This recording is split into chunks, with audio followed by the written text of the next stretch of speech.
Ricardo Paredes Basalo. Bienvenido a librosperuanos.com.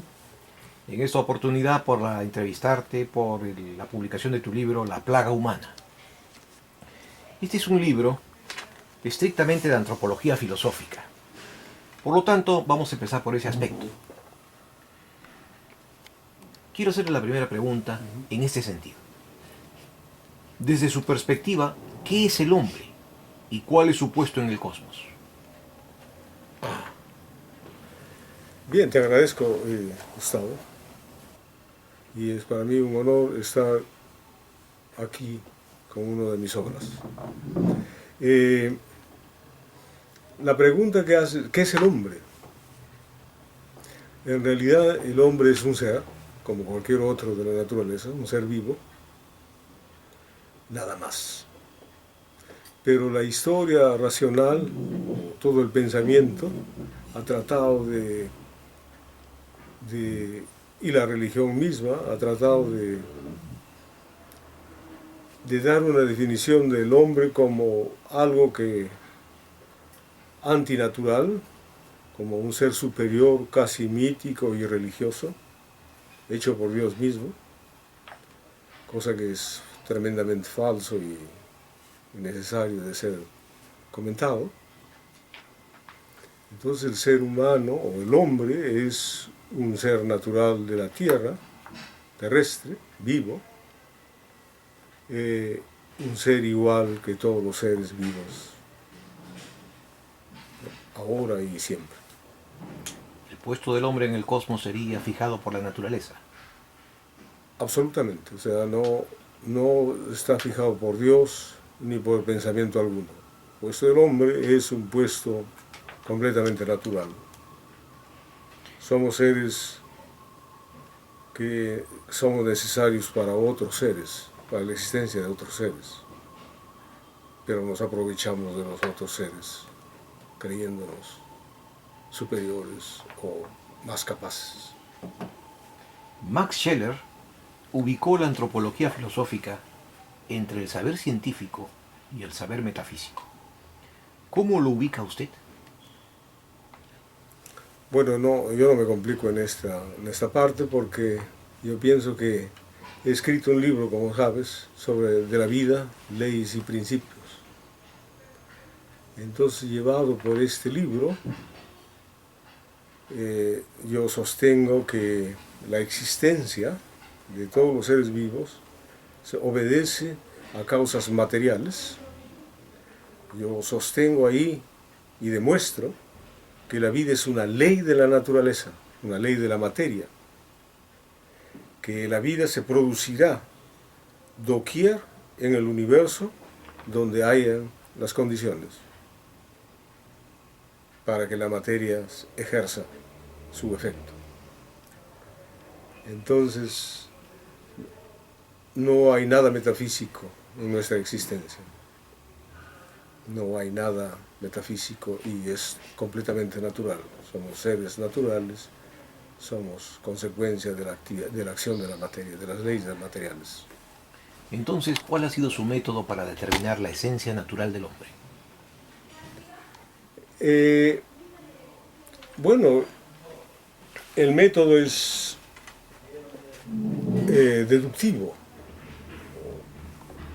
también en parte es inductivo. O sea, he usado todos los conocimientos que hay para deducir que las leyes de la materia producen la existencia nuestra. Así, de tal manera, la vida es, sostengo en este libro, como la luz. No está en el sol, no está en una lámpara, sino que es producto de la materia. Entonces la vida no está en nosotros no somos la vida. Nosotros somos un producto de esta ley de la materia. Pues nuestra existencia es consecuencia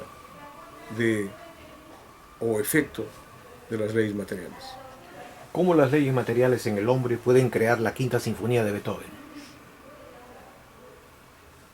De la misma manera como los trinos de los pájaros. O sea,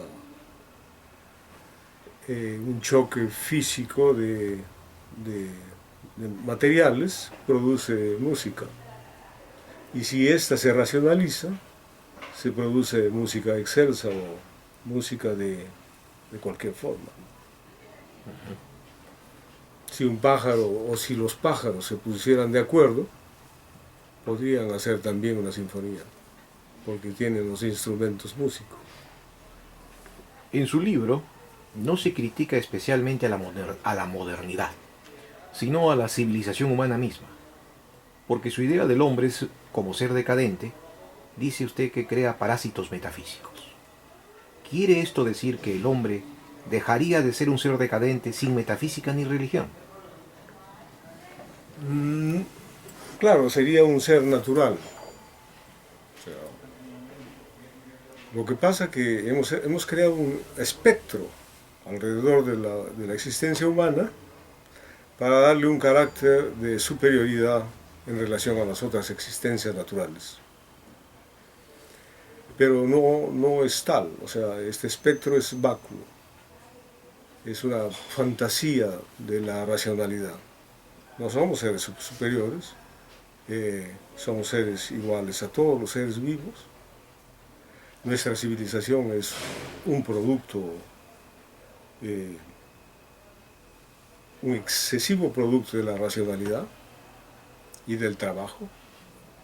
Nuestra sociedad no necesita este exceso de racionalidad, de inteligencia, porque es catastrófica para la existencia de todos los seres vivos, no solamente para la existencia humana.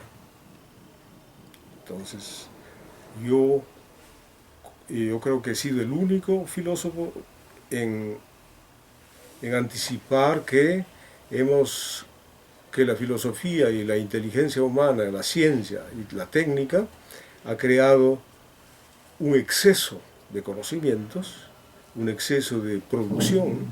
Entonces nuestro pensamiento es nocivo, nuestra inteligencia es nociva y que debemos detenerla o en sus componentes descomponerla hasta mínimas expresiones de existencia.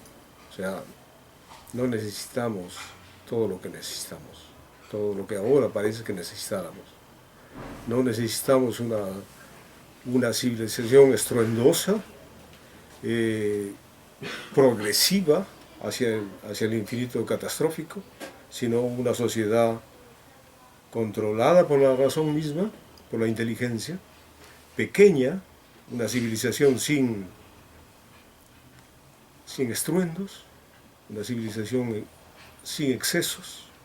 Necesitamos una vida natural, a arreglar nuestra existencia en relación a la necesidad natural, a nuestras necesidades y no a nuestro criterio racional, que es necesariamente destructivo. El mundo moderno y posmoderno no cree en Dios y en ella impera el ateísmo práctico. Si usted afirma que creer en Dios vuelve al hombre en arrogante y pone al planeta al borde de la destrucción, ¿por qué este mundo sin Dios sigue destruyendo el planeta? Bueno, el asunto completo yo creo que se da en este aspecto, que la civilización se ha convertido en incontrolable. O sea, ninguna inteligencia, sea de filósofo o de científico, puede controlar a la civilización entera. Porque los excesos que son los fundamentos de esta civilización, que es la felicidad humana, que es el bienestar humano, que es la libertad humana, o la riqueza humana, son incontrolables, porque ya se han convertido en fundamentos personales. O sea, ¿a quién vas a convencer en el mundo que no sea rico, libre, feliz o lo que sea? Esto es casi imposible. Pues son incontrolables estos deseos infinitos.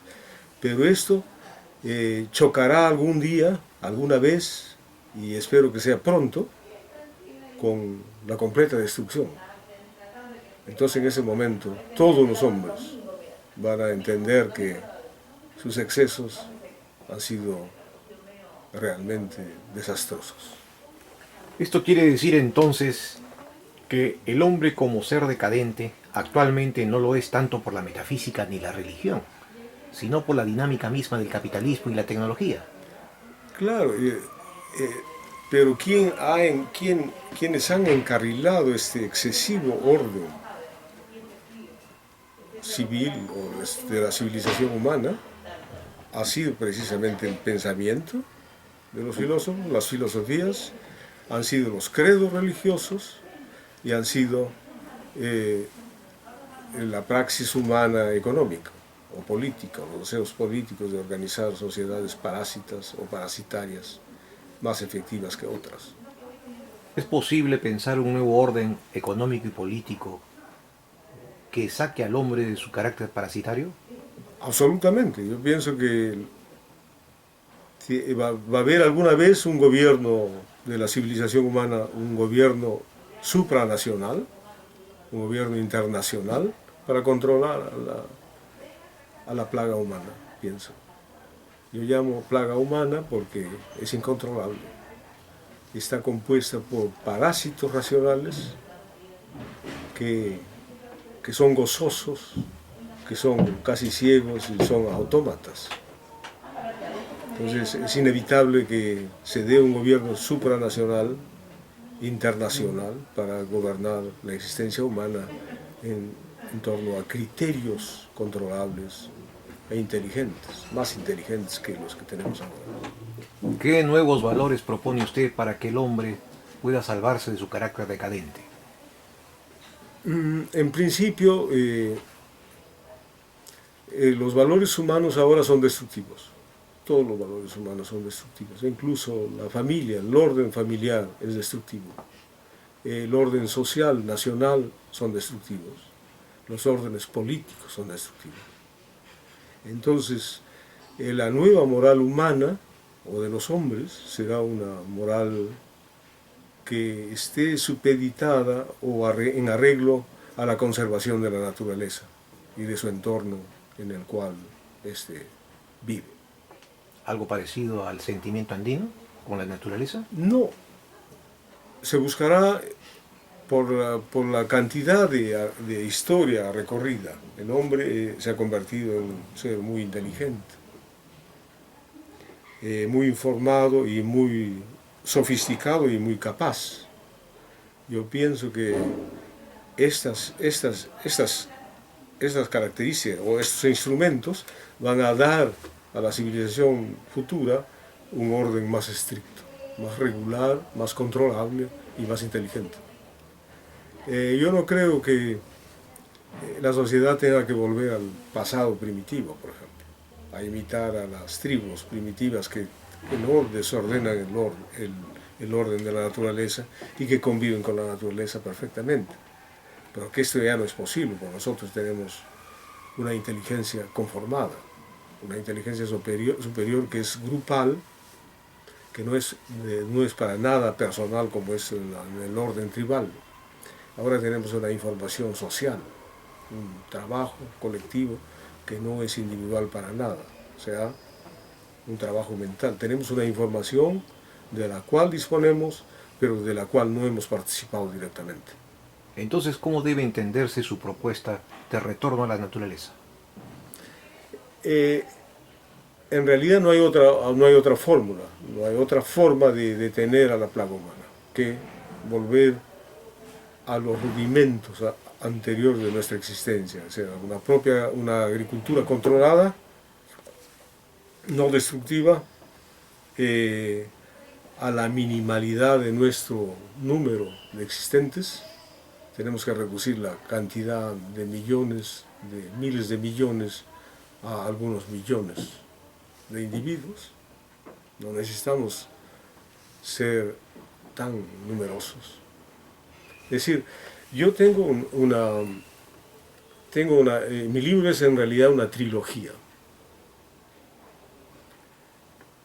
Este es el esquema general de la plaga humana, es el enunciado de la plaga humana. Tengo otro libro sobre la ética destructiva humana, y tengo el otro libro que no lo voy a publicar mientras yo viva por respeto a mis hijos, ya, porque lo considero muy, muy fuerte. ¿Plantea la eutanasia? No, planteo, por ejemplo, ahí cómo controlar a la plaga humana, métodos y normas. ¿Algo parecido a los campos de concentración nazi? No, obviamente, no, algo más inteligente, pero algo completamente concreto. O sea, no hay que tener miedo, hay que hacerlo, porque lo otro sea peor. ¿Qué opinión le merece a usted de que los países más desarrollados del primer mundo desciende la tasa de natalidad dramáticamente? Por la misma consecuencia, se dan cuenta que la existencia no tiene salidas. O sea, yo vivo en Europa muchos años y veo que la mayoría, por ejemplo, ahora en Holanda hay un 30% de individuos que no se casan, que se rechaza el matrimonio. Hay otro 30% de individuos, de parejas que ya se casaron, que rechazan el tener hijos. Entonces ya estamos hablando de un 60% que no tiene hijos de la población. Pero dígame usted, Europa, que usted conoce bastante bien, está siendo invadida por otras civilizaciones, otras culturas. Una de ellas es, por ejemplo, la cultura musulmana, donde el régimen de hijos y de natalidad es muy amplia, muy grande. Ah, sí, pero eso es compensatorio. O sea, pertenece a un orden aleatorio de los poderes económicos y políticos. Por ejemplo, en Alemania viven 8 millones de turcos, ¿no? En Holanda viven 2 o 3 millones de marroquíes. Ellos trabajan, hacen los trabajos duros, sucios, con los mismos derechos que los holandeses, pero hacen los trabajos que los holandeses ya no, por su riqueza ya no quieren hacer. ¿Cree usted que el régimen ideal sería que todas las civilizaciones compartan el descenso de la tasa de natalidad? Alguna vez se va a tener que hacer compulsoriamente. O sea, alguna vez las políticas de control de la natalidad van a ser compulsivas, como en la China. O sea, porque son necesarias. Mira, en el siglo, cuando vivía Voltaire, creo que era el siglo XVII, ¿no? XVII, Voltaire decía que él calculaba que la humanidad tenía 600.000 individuos. Pero ahora estamos hablando de 7.000 millones de individuos. Y se calcula, por ejemplo, máxima capacidad poblacional de resistencia que tiene la Tierra sería de 50.000 millones. Pero ¿cómo conciliar el retorno de la naturaleza con el descenso y control natal? No será un control natal, será una autodecisión de los individuos que desaparecen. O habrán mecánicas para tamizar la existencia humana, de los más necesarios a los más innecesarios. Hay un aspecto que su libro no trata, pero sin embargo se nota que está en sus subyacentes, en sus tratamientos. Es la idea de los cyborgs, la telemática autónoma de los robots, que aparentemente faltaría simplemente 15 años para que esto se haga realidad. ¿En qué medida, si se hace esto realidad, podría repercutir en el quizá mayor decadencia del hombre? Bueno, el hombre, la tendencia humana actual que yo veo es a mecanizarse de tal forma de liberarse completamente del trabajo y de todo lo que consideras doloroso. Pero es la tendencia misma del goce, del autogoce, de la autocomplacencia que ha creado esta sociedad destructiva enorme, la que nos lleva a inventar, por ejemplo, cualquier tipo de instrumentos y máquinas que nos libera de las caminatas, del trabajo o de los dolores o de cualquier padecimiento. Si se da esto, el hombre será más parasitario en la tierra porque será más efectivo, más eficaz. Si las máquinas hacen lo que el hombre hace en un día, su capacidad destructiva se multiplicará por miles, obviamente. Entonces, seremos más eficientes y destructivamente superiores hasta el aniquilamiento. Ajá. En otra parte de su libro usted afirma que no hay inmortalidad y el hombre solo es trascendental por sus obras. ¿Cuáles deberían ser sus obras de este hombre sin alma inmortal? Yo no creo en el arte, por ejemplo. El arte muerto está en los museos y su espiritualidad, su pensamiento, su temor a la existencia está en las iglesias o en las religiones. Yo no creo que lo que haga el hombre sea trascendental para algo. No sé. Nosotros tenemos historia, tenemos memoria, pero esa no creo que sea necesaria. No es necesaria. Porque nuestra existencia es natural. Entonces, hemos nacido para... ¿Extinguirnos? No, hemos nacido para alimentar a los insectos, por ejemplo. No hemos nacido para rezar ni para pintar cuadros o para hacer edificios. La finalidad de nuestra existencia es muy natural, para dar de comer a los piojos, etc. Para eso estamos aquí. ¿Y eso podría contribuir a ser un hombre mejor? No, la idea de ser un hombre mejor es falsa, porque esto no es necesario. ¿Para qué sería mejor el hombre? Entonces, ¿en qué marco ético puede vivir el hombre? En ningún otro, si no existe un marco ético, el hombre vive mejor, creo, que con marcos éticos, porque vive de forma como dicta la necesidad de la naturaleza. Por último, su propuesta es un modelo de sociedad de retorno a la naturaleza, como lo ha dicho. ¿Qué hacer con la tecnología, la economía y la política? Bueno, el retorno a la naturaleza requiere obviamente capacidades técnicas, requiere también un orden económico, un orden social, ¿no es cierto? Mecanismos de control, que tiene que ser el hombre mismo el que los aplica. Y no veo, por ejemplo, los órdenes religiosos que ahora encaminan a la manada humana hacia el bien, hacia un supuesto metafísico bien, no los veo, por ejemplo, capaces de orientar al hombre hacia su autocontrol. ¿Y el mundo secularizado moderno? Tampoco.